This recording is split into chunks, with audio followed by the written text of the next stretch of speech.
Hello and welcome to this West Yorkshire Football Show special with me, Stephen Downs. There's been a lot going around Huddersfield Town, lots of news, new signings. We've got a new head coach. We will be back on Sunday with a podcast, hopefully, in terms of talking about all the new things, all the nice, shiny new players that we've got to go into our Huddersfield Town team for the new season. But for now, we're going to get a little bit of a lowdown with my guest tonight, Joe, who's from the Blue Monday Ipswich podcast. Cheers, Joe. Thanks very much for joining us, mate. And how are you doing? Yeah, good. Yeah, sort of looking forward to hopefully a season where we might actually win a few games now after a chastening season in the Premier League. Yeah. You had the same experience we had in our second season. So it was nice to get back down to the Championship where it was going to be competitive at least, where you were turning up to games knowing that you might have a chance of winning them. Yes, Just don't do a Huddersfield Town where you then go to the bottom of the table and start survival all over again in the Championship. Try and bounce for a few seasons. That'd be nice, wouldn't it? Yeah, I'm sure that's the plan now. I think things are a little bit easier now with the size of the parachute payments and like you come down with, but I'm sure we'll find a way to make it difficult. We normally do. Well, it's great to have you on. Obviously, we've appointed Lee Grant as our new manager, not head coach, but manager for the new 25-26 season. Obviously, he's been under the tutelage of Mr. McKenna for the last three seasons, which has been a fantastic learning curve for him. But yeah, we thought we'd just get you down, on here to just speak a little bit about, what we might come to expect from Huddersfield Town next season. Yeah, so he joined us. I think he finished his playing career in sort of the end of 21-22 season. I think he'd been one of those glorious roles as like Manchester United or a big team's third team goalkeeper where you never play, but you just are a training goalkeeper. So he'd done that for a few years, but I think he'd been working on his coaching all through that time. And I think he completed his pro license by the time he'd finished his playing career. So had been pushing on for that side of it and joined us May 22. Kieran McKenna joined us at the sort of end of December 2021. So we'd had that sort of end of that first season and they'd worked together previously at Manchester United and he came in and I think everyone expected him to be like a goalkeeping coach. Obviously, because he's a goalkeeper, you don't really see anyone comes out to be a goalkeeper to be anything else. But it turned out he was an attacking coach and worked with our attacking players. And obviously, the evidence of what he did was very good. I think we scored over 100 goals, both in 2022-23 season and 23-24 across all competitions. There was sort of well over 100 goals in both those competitions. So. And a lot of people have obviously spoken about how good he is to work with. But I think what you're getting is somebody who is very determined to be a manager, is not somebody playing off a playing reputation. He's someone who's come in and done the hard yards. If you think this is a guy who finished his career at Manchester United, I know you're sort of joking as a third choice goalkeeper, but he is somebody who was, I'm sure, still earning a huge amount of money every week as a player living in Manchester. I think his son is sort of an England underage keeper and is in a Man City academy, like under 18s or under 19s keeper. And his week effectively is sort of get it to Ipswich Town training ground at 6:30 in the morning, Monday morning, work all day with Kieran McKenna and the coaching team. They go home, they have dinner. Probably for him, that Kieran McKenna will see his family for an hour and then it's straight laptops back open, the whole coaching team back on it till 8, 9, 10 o'clock at night and back in 6:30 the next morning. It works like that. And I think he would do that through until Saturday night. After the game, he would go home to Manchester and then at 3 o'clock in the morning, he'd be back in his car to get back down to Ipswich for the sort of 15-hour days that they do all day, every day. So it is, I say, this isn't your sort of ex-pros, jolly boys club. This is serious people who know exactly what they want from the game, know what they're doing. I think he described working under Kieran McKenna as like doing his PhD. He's done his coaching badges. He's done his courses. He's done this. He's done the degree now. And this was the PhD where you actually learn how to be a manager. And I'm, like I say, no one knows what he's going to take with him, but I'd be very, very surprised if he didn't take that same sort of work ethic and work in practice across with him. And it will be a sort of an awakening for some people there, but he'll be bringing in I don't know who he's brought across with him. I think there's talk of, is it Paul McShane coming across with him? Yeah, so we've got Paul McShane in. We've got a guy called Robinson who was Gerard's assistant. I forgot his first name, and then we've got another guy in that he's sort of known throughout his career. So it's quite a young backroom staff that he has got with him. But from what I've seen and what I've heard and what I know about, they all seem to be very, very hardworking guys that have got a very good reputation amongst the sort of pathways that they've come through, which is very much like what we've seen and heard of Grant. You know, we've not heard masses from him. We've had the press conference and the usual sort of club interview. He didn't say a lot about how his side would play or anything like that. But, you know, definitely the work ethic that he's obviously had under McKenna, he's going to seemingly continue to do that. Like I said, being at the training ground 6:30 till God knows when at night. Yeah, and this is modern day management now. This is how it has to be, because if you're not doing this, somebody else is. And especially when you see the sort of level of coaches in the Premier League, that is the best coaches in the world in that league now. And you've got it there, where our manager before him, we had Paul Cook in before him, and his was very much a sort of work hard but be in the pub every night with his coaching team, and that just isn't how it is now. It's very collegiate. It's almost like when I don't know if any of your listeners sort of follow American sports, and you see like that coaching is now a viable career and people want to get in it early and they want to learn. And he's been doing that over the last couple of years. And like I say, his track record, I guess, speaks for itself with regards to the striking options. I know he's had an awful spell so far with you guys, but like Freddie Ladapo got 20 goals under him in League One. So worked with him previously and obviously got a lot out of him. Like Connor Chaplin got sort of 40 goals across the season. Nathan Broadhead scored a lot of goals. And then this season, he's talking Liam Delap, Amari Hutchinson, and he's the sort of like the attacking coach. And I think they like you can listen to what they do, but unless you're very into coaching, you're going to struggle with it, because it's like we've got I coach from the first phase and to the second phase of attack, and then once that second phase of the press is broken, it then moves to the other guy in the coaching team to pick up bits from there. But no, he's got very, very defined roles, and I'm sure those roles will be dished out to his team that he's got there, and I'm sure he's sort of desperate to get in there. If it feels a really good fit for him, I guess the only issue is sometimes the owner maybe can be a little bit I guess looking in from the outside, you sort of see the sort of social media side, the difference in managers that chose. It's sort of gone one extreme to the other of choosing. But hopefully, if he gets in, he can take across what he's learned. I'd imagine style of play wise is going to be similar to how we've tried to play over the last couple of years. And well, I was going to ask you about that, because nobody seems to know how he's going to play. And we the one thing that Grant has got this year, which you may or may not be aware of, is that we've obviously let a lot of players go. So therefore, he's got a big blank sort of canvas to work with.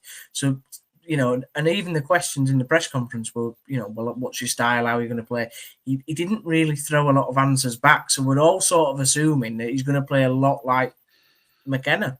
Yeah, and also with McKenna, I know if you only watch Match of the Day, you might think he's this sort of guy who's got his principles and won't move away from him. But if you look at how we played across in the League One season, we had the best squad in the league, and we played as the best squad in the league. We camped in other teams' boxes. We had 65% possession. We just worked through them. But when we were in the Championship at home, we played quite open, and there were sort of 4-3s, 4-2s, 3-2s, anything like that. But if you actually look at it, we probably won like 8 or 9 games 1-0 on the road that season as well. So it was very much horses for courses, but within a framework of your players need to be comfortable on the ball and you want to stretch the pitch. And I know there was a sort of like talk that the way we were playing in League One won't get you out of League One. And it's like, well, no, this is how we want to play. So when we get to the Championship, we're in the best way to play that way. And I guess Birmingham have done the same this season, but with obviously a mega squad that they've had there for the level. But it's what was it? Was it 4-3-3? Was it 3-4-3? Was it? Does he play with a big man and little man up top? Or you generally it would be written down as 4-2-3-1, but as the 4 is, you'd have Leif Davis for us as a left back, who, whilst he would be in the 4-2-3-1 defensively, we would attack it like a 3-2-5, and he would be in the 5 in the attacking shape of it offensively. So sort of just to briefly describe, you've got obviously goalkeeper. Your right back is, and this might flip over, but the right back is a sort of like a right back, right centre back hybrid. So when you went forward, he would come across into a 3, centre back in the middle one, and your left centre back would go across to left to cover there. So when we had the ball, you'd have those 3 would form the back 3. 2, what would be described as like number 6s in front of them, ball winners, ball progressors, as opposed to box players so much.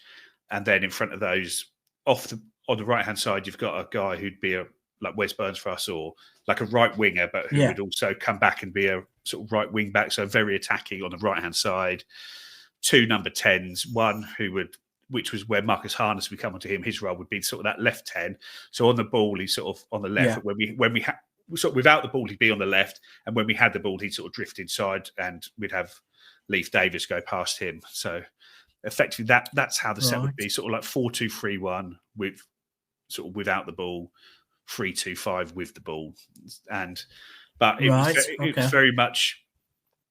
I'd say it's sort of player dependent, but it wouldn't surprise me if you're looking for a flying left back to play who can get up and down that left hand side, because like I said, that's the role Marcus Harness played, that left 10 role. So you're sort of left wing without the ball, and then as soon as you get it, you drift inside and try and make things happen from the inside of it. Well, let's move on to Marcus Harness. Obviously, we brought him in, experienced player. I know from a mate of mine who's a Portsmouth fan, he had sort of he did all right there, didn't start very well, but got going eventually. Obviously, he's come to you guys and done what he has there. He sort of knows the Championship division particularly, and I think it's a very, very good signing that we've made for League One level. What's your thoughts on Marcus Harness? Yeah, you'd have thought, and sort of I read the sort of the gumph that came out of his signing.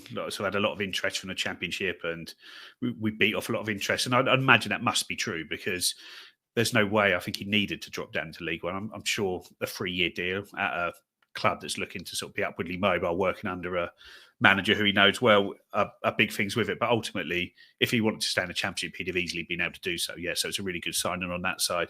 He came into us and was I think he started for about 600,000 sort of just at the very, very start of the League One season. And I think he scored in like his 2nd, 3rd and 4th games for us, sort of like a goal in a 1-0 win, a goal in a 2-1 win. And yes, started really, really well. And then as we got towards Christmas, he played in a EFL trophy game and got injured in that, and like missed 4 or 5 games from that. And by that point, we'd sort of rolled into the transfer window, and he'd come back in, and we managed to pick up Nathan Broadhead in that window, who was, whilst Marcus Harness is a level above League One, Nathan Broadhead's probably sort of 2 levels above League One. And from that point on, it was sort of Nathan Broadhead starting all the time, and Marcus Harness was generally just a sub from that point on for the second half of the League One season. And then for the majority of the Championship season, he didn't start a huge amount of games, but he's someone that he's very, very good off the ball. Ultimately, he is what you want off the ball. He works so hard, fit as a flea, can just run and run. They're really, really strong. And on the ball, he's someone that just sort of tries to make things happen all the time. He's not a ball carrier. He's someone that you give the ball to him, and he sort of wants to be turning it around the corner, making runs forward, breaking off the striker.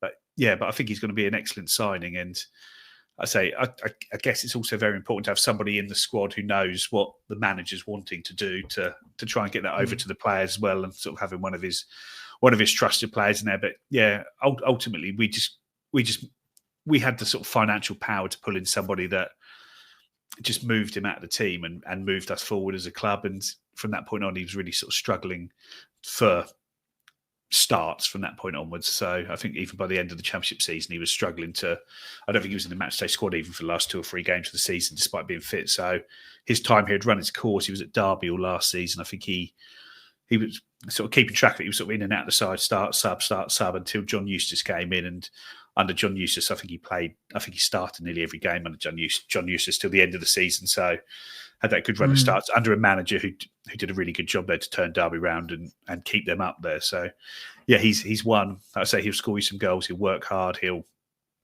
I'd say he's not someone that you're going to sit there and think, oh, what are we doing with this player? Because he's just trotting around lazily and that. Like, he might frustrate you sometimes by being a bit loose on the ball, but he's loose because he's always trying to make things happen. So he's not necessarily a dribbler then, is it? But by what you're kind of saying, he's more of a give me the ball, I'll pass it off, or I'll make a move, or I'll do a cross, rather than sort of really taking a man on the outside kind of thing. Yeah, that's the role he played for us in that sort of more central number 10. I think when he was at Portsmouth, he used to play more on the wings and sort of left wing, right wing, and a player that was always scored a lot of goals for them. But for us, no, he sort of became a real sort of, I don't know, like a box crashing number 10, to use sort of terms. And Grant will know that very well. Yeah, very much so. And if you're going to want to be anything like we were, your 10s are players who are going to be getting on the ball and trying to make things happen, as opposed to floating into space, trying to get on the ball, dribble around that side. We were quite a direct side on the ball, but sort of probably ground direct, if that makes sense. It wasn't like pumping long balls up to a strike. It was very much trying to play through the lines quickly, and when you get there, trying to make things happen quickly, as opposed to slow, patient build up, moving the ball out wide, getting crosses in. It was just trying to catch teams out through the middle. Lovely. Well, thanks very much, Joe, for joining us on this little bit of an insight into both Grant and Marcus Harness. I wish you all the best for next season. I've always liked Ipswich as a club, proper run club with proper fan base, and I'm not just saying that because you sat there. I actually believe it. So, you're one of the good guys for me. So, yeah, best of luck for next season, and best of luck for the podcast. I hope it's all upwardly mobile and going well, and you never know, we might see you next season if unfortunately you don't go up. You never know. Yeah, well, hopefully we don't see you, but hopefully we'll still be one division above you next year. But we've both had a good season. So all Ipswich fans will be looking out for sort of Lee Grant and hoping he does well there. So that's good on that side, and maybe he might be able to get something out of Freddie Ladapo next season for you. Well, I mean, yeah, you never know. The miracles do happen, mate. Miracles do happen. No, thanks very much, mate. And everybody, we'll see you very soon for a Town Talk show on hopefully Sunday. But if not, we'll be joining you very soon for all the latest around Huddersfield Town Football Club. Please do keep a look on our socials. Please do subscribe to the channel and give us a like and a subscribe. But for now, I've been Stephen Downs, and that's been Joe, and we'll see you very later. Thank you very much.